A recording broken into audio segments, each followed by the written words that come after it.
नमस्कार. सातारा जिल्हा बँकेच्या निवडणुकीचे पडघम वाजू लागले आणि जावळीच्या राजकारणाला पुन्हा एकदा धार चढली. खरं तर प्रत्यक्षात ही निवडणूक अजून 3 महिने पुढे आहे, पण ठराव घेण्यावरूनच राड्याला सुरुवात झाली. गेल्या निवडणुकीत फक्त एका मताने पराभूत झालेल्या प्रदेशाध्यक्ष शशिकांत शिंदेंनी आक्रमक पवित्रा घेत ठराव प्रक्रियेपासूनच जोरदार मोर्चेबांधणीला सुरुवात केली. तर यावेळी शिंदेंची बँकेत एंट्रीच होऊ द्यायची नाही असा चंग राजे गटानं बांधलाय. तालुक्यातील वरोशी, आनेवाडी, इंदवली आणि आखाडेच्या राड्यानं ठराव प्रक्रियेला सुरुवात झाली. तर हातगेगर सोसायटीचा ठराव रद्द होण्याच्या नामुष्कीनंतर ठराव प्रक्रियेचा शेवट झाला. आता निवडणुकीपर्यंत जावळी शांत राहील असा अंदाज बांधून आपापले मतदार सहलीवर पाठवून नेते मंडळी निवांत झाली, तर कार्यकर्तेही श्रमपरिहार करण्यात व्यस्त झाली आणि अचानक पुन्हा एकदा आखाडे हुमगावनं उचल खाल्ली. भावकीच एकमेकांवर तुटून पडली. इनमीन 48 ठराव असलेल्या जावळीनं बाकी 10 तालुक्यांपेक्षा रेकॉर्ड ब्रेक कामगिरी केली. महाराष्ट्रातील जनतेला जावळी कशानं कावली असा प्रश्न पडला असतानाच खुद्द जावळीतल्या जनतेला हे मात्र नवीन नव्हतं. कसं ते पाहूयात आजच्या या व्हिडिओच्या माध्यमातून. तत्पूर्वी तुम्ही चॅनलवर नवीन असाल तर हा चॅनल सबस्क्राईब करायला विसरू नका. तर स्वागत आहे मित्रांनो तुमचं आपल्या चौथा स्तंभ या यूट्यूब चॅनलवर. साधारण 5 वर्षापूर्वी जिल्हा बँकेची निवडणूक ही जिल्ह्यातील नेते मंडळी, बँकेचे मतदार आणि पत्रकार या 3 घटकांपुरतीच मर्यादित होती. पण आज मात्र ती वाडी वस्तीवर जाऊन पोहोचली. जावळीचे भूमिपुत्र असलेल्या शशिकांत शिंदेंसाठी ही लढत अस्तित्वाची आहे, तर मंत्री शिवेंद्रराजेंसाठी ती प्रतिष्ठेची आहे. त्यामुळे दोन्ही बाजूनं ताकद लागणं अपेक्षितच होतं आणि त्याप्रमाणे ती लागली देखील. आता जावळीच्या जनतेला हे काही नवीन नाही असं मी जे काही म्हणालो ते जाणून घेण्यासाठी आपल्याला थोडंसं फ्लॅशबॅकमध्ये जावं लागेल. 1995ला तत्कालीन जावळी महाबळेश्वर मतदारसंघात 10 वर्षे आमदार असलेल्या जी कदमांना पराभूत करत सदाशिवराव सपकाळ यांनी शिवसेनेचा भगवा फडकावला. पश्चिम महाराष्ट्रातील शिवसेनेचे ते एकमेव आमदार होते. साहजिकच सदाभाऊंनी आक्रमकपणे जावळीत राजकारण सुरू केलं. जोडीला वसंतराव मानकुमरे हे देखील होतेच, की जे पश्चिम महाराष्ट्रातील सेनेचे पहिले पंचायत समिती सभापती होते. एका बाजूला नुकतीच सत्ता सोपान चढलेली आक्रमक शिवसेना, तर दुसऱ्या बाजूला मवाळ काँग्रेस अशी जावळीची त्यावेळची स्थिती होती. अशातच तालुक्यातील एकमेव मोठ्या सहकारी दूध संघाची निवडणूक लागली आणि शिवसेनेनं आक्रमकपणे साम दाम दंड भेद वापरून दूध संघ ताब्यात घेण्याचा चंग बांधला. विशेष म्हणजे काँग्रेसचाच एक गट सेनेसोबत त्यावेळेला होता आणि या निवडणुकीच्या निमित्तानं मालदेव घाटात जावळीतील संघर्षाची पहिली ठिणगी पडली. अशा वेळी हुमगावचा एक तरुण तडफदार युवक मुंबईत माथाडी कामगार संघटनेचं नेतृत्व करते आहे याची जाणीव काँग्रेसच्या नेत्यांना झाली आणि त्यांनी शशिकांत शिंदेंना मदतीसाठी पाचारण केलं. मुंबईत यापूर्वी अशा बऱ्याच निवडणुका हाताळलेल्या शशिकांत शिंदेंनी त्यांच्या स्टाईलनं ही निवडणूक हाताळली आणि काँग्रेसला विजय मिळवून दिला. निवडणुकीनंतर शशिकांत शिंदे परत मुंबईला निघून गेले, मात्र जाताना जावळीतील पॉलिटिकल स्पेस त्यांच्या चाणाक्ष नजरेतून सुटली नाही. 1999ला शरद पवारांनी राष्ट्रवादी काँग्रेसची स्थापना केली आणि जिल्ह्यातील बहुतांश काँग्रेसच्या नेत्यांनी त्यांच्यासोबत जाण्याचं निश्चित केलं. जावळीतून त्यावेळच्या विधानसभेसाठी 17 ते 18 इच्छुक होते. सर्वात आघाडीवर होते ते माजी आमदार लालसिंगराव शिंदे यांचे पुत्र राजेंद्र शिंदे. राजू भैयांचं सहकारात चांगलं काम होतं आणि म्हणूनच शरद पवारांनी त्यांचं तिकीट जवळपास फायनल केलं होतं. मात्र छगन भुजबळांच्या आग्रहाखातर ऐन वेळेस ते कापण्यात आलं आणि शशिकांत शिंदेंची उमेदवारी ही जावळीसाठी निश्चित झाली.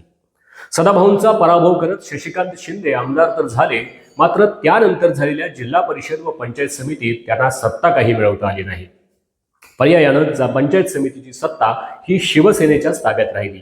परंतु 2च वर्षात शिंदेंनी देखील साम दाम दंड भेद नीतीचा वापर करून पंचायत समितीत सत्ता स्थापन केली आणि इथूनच वसंतराव मानकुमरे व शशिकांत शिंदेंच्या संघर्षाचा दुसरा अध्याय चालू झाला. सातत्यानं 2 गटात हा संघर्ष वारंवार उफाळून येऊ लागला व त्याचं पर्यावसान मानकुमरे लढवत असलेल्या एका लोकसभा निवडणुकीच्या वेळी आखाडे हुमगाव पुलावर झालेल्या राड्यात झालं. रात्रीच्या अंधारात झालेला हा राडा जरी तालुक्यातील जनतेच्या नजरेला दिसला नाही, तरी त्यावेळच्या कोरड्या ठणठणीत कुडाळी नदीने मात्र तो अनुभवला होता. दोन्ही बाजूंनी परस्पर विरोधी तक्रारी झाल्या, कार्यकर्त्यांवर गुन्हे दाखल झाले, मात्र त्याचं पुढे काय झालं हे कुणालाच आजवर कळलं नाही. आखाडे सोसायटीच्या ठरावाच्या वेळी आणि ठरावानंतर झालेले 2 राडे यांनी 25 वर्षापूर्वी झालेल्या आखाडे हुमगाव पुलावरच्या त्या राड्याची काल आठवण करून दिली. त्यावेळी 25शीत असणारे आणि हा राडा प्रत्यक्ष अनुभवणारे आज माझ्यासारखे अनेक जण 50शी पार झालेले आहेत. आखाडमध्ये झालेल्या या कालच्या राड्यानं एक वर्तुळ पूर्ण झालं की काय अशी एक शंका मनाला चाटून गेली. नंतरच्या काळात शशिकांत शिंदेंनी तालुक्यातील शिवसेना पुरती खिळखिळी केली. नंतरच्या काळात मात्र शशिकांत शिंदेंनी स्वतः पुढाकार घेत हा संघर्ष थांबवण्याचा निर्णय घेतला. राष्ट्रवादीचे सर्वेसर्वा शरद पवार यांच्या उपस्थितीत त्यांनी मानकुमरेंनाच राष्ट्रवादीत प्रवेश देऊन या संघर्षाला पूर्णविराम देण्याचा प्रयत्न केला. शशिकांत शिंदेंचा जसा जावळीत शिवसेनेशी आणि मानकुमरेशी संघर्ष झाला तितका मोठा नाही, पण किरकोळ संघर्ष आणखी 2 नेत्यांशी झाला. एक म्हणजे माजी आमदार लालसिंगराव शिंदे आणि माजी सभापती साहेबराव पवार यांचे पुत्र अनुक्रमे राजेंद्र शिंदे व दीपक पवार यांच्याशी. 99ला जरी राजेंद्र शिंदेंचं विधानसभेचं तिकीट कापलं तरी देखील शरद पवारांवरील निष्ठेपोटी लालसिंगराव शिंदेंच्या गटानं दोन्ही निवडणुकीत शशिकांत शिंदेंना साथ दिली होती. नंतर मात्र जिल्हा बँक आणि लालसिंगराव शिंदे पतसंस्थेच्या निमित्तानं हे वितुष्ट निर्माण झालं होतं. शशिकांत शिंदेंच्या जावळीतल्या दुसऱ्या टर्ममध्ये कार्यकर्त्यांच्या आग्रहाखातर शशिकांत शिंदेंनी राजेंद्र शिंदे चेअरमन असलेल्या लालसिंगराव शिंदे सहकारी पतसंस्थेची निवडणुकीत विरोधी पॅनल उभं केलं होतं. मात्र सभासदांनी पुन्हा कुडाळकर शिंदेंच्या हातीच पतसंस्थेची सत्ता सोपवली. एकीकडे काही महिन्यांपूर्वीच शशिकांत शिंदेंनी 200 कोटीची जावळी बँक स्वतः पुढाकार घेऊन बिनविरोध केली होती, तर दुसरीकडे 2 कोटींच्या पतसंस्थेसाठी निवडणूक लावल्यानं राजेंद्र शिंदे नाराज झाले होते. नंतर मात्र अजित पवारांच्या मध्यस्थीनं दोघांच्यात दिलजमाई झाल्याचं बोललं जातं.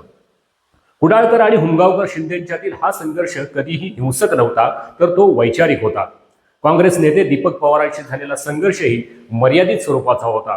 काँग्रेस, शिवसेना, भाजप व त्यानंतर राष्ट्रवादी काँग्रेस गेलेले दीपक पवार, शशिकांत शिंदे हे दोघेही आज जरी एकाच पक्षात असले तरी दोघेही एकमेकांपासून अंतर ठेवूनच आहेत. त्यानंतर 2009च्या मतदारसंघ पुनर्रचनेत जावळी साताऱ्याला तर महाबळेश्वर वाई विधानसभा मतदारसंघाला जोडण्यात आला. राष्ट्रवादीने शशिकांत शिंदेंचं पुनर्वसन कोरेगावात केलं, तर जावळी शिवेंद्रराजे पर्व सुरू झालं. शशिकांत शिंदे जरी कोरेगावात गेले तरी जिल्हा बँकेची उमेदवारी ते जावळीतूनच करत होते. आता दोघेही एकाच पक्षात असल्यानं शिवेंद्रराजेंना त्याबाबत कोणताही आक्षेप नव्हता. पण शशिकांत शिंदेंचा जावळीतील वाढता वावर साहजिकच राजेंना खटकायला सुरुवात झाली. मात्र तशी वाच्यता दोन्हीकडून कधीच होत नव्हती.